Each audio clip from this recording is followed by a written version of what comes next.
આ તરફ લેપ્ટોસ્પાયરોસિસ કેસની ચર્ચા થઈ રહી છે નવસારીમાં, કારણ કે અહીંયા લાંબા સમય બાદ લેપ્ટોસ્પાયરોસિસનો કેસ નોંધાયો છે, જેને લઈ આરોગ્ય વિભાગ દોડતું થયું છે. કાશીવાડીના 80 વર્ષીય પૂરગ્રસ્ત વૃદ્ધ લેપ્ટો પોઝિટિવ આવ્યા. સંક્રમિત વયોવૃદ્ધને સારવાર અર્થે સિવિલ હોસ્પિટલ લઈ જવામાં આવ્યા. અન્ય એક શંકાસ્પદ દર્દીનો રિપોર્ટ પણ તપાસ માટે મોકલાયો છે. પૂરના પાણીમાં રહેવા અને ઓછી પ્રતિકારક શક્તિની અસર છે. લેપ્ટોસ્પાયરોસિસનો કેસ સામે આવતા આરોગ્ય વિભાગ દોડતું થયું છે. આમાં છે ને એ લોકો તો પહેલે તો તાવ આવે છે, જે મસલ્સ કે ને દુખાવા થાય છે, જોન્ડિસ બી થઈ જાય છે, ક્યારેક ક્યારેક કિડનીમાં તકલીફ થાય તો પેશાબ ઓછા થવા લાગે છે. એ બધી લક્ષણો છે. લીવર પર બી સોજો આવી જાય છે.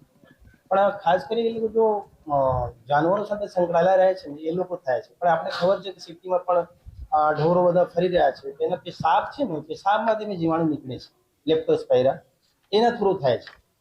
અગર હાથ પગમાં કहीं બી ચીરા લાગી ગયા, પગમાં મોટે પગમાં ચીરા થાય તેના એન્ટ્રી થાય છે. કાદો કીચડ બી થઈ હતી, મને લાગે છે એના લીધે ચેપ લાગે છે દર્દીને. ફિર બી આપણે બધાના ટેસ્ટ ઘણા બધા કરાવતા હોઈએ છીએ. અત્યારે એક જ કેસ